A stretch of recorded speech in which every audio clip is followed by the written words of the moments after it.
Changing your verification method on Venmo can help enhance your account security and ensure your transactions are safe. Follow these steps to update your verification method.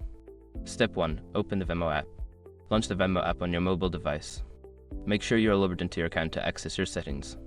Step 2. Access settings. Tap on the 3 horizontal lines or the profile icon in the upper left corner to open the menu. From there, select Settings to enter the Settings menu. Step 3. Navigate to Security. In the Settings menu, look for the Security option. Tap on it to view your current security settings and verification methods.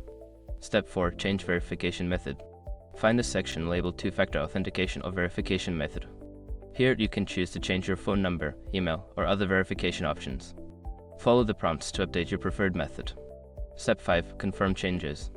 After selecting your new verification method, Venmo may ask you to verify your identity. Follow the instructions provided to confirm your changes.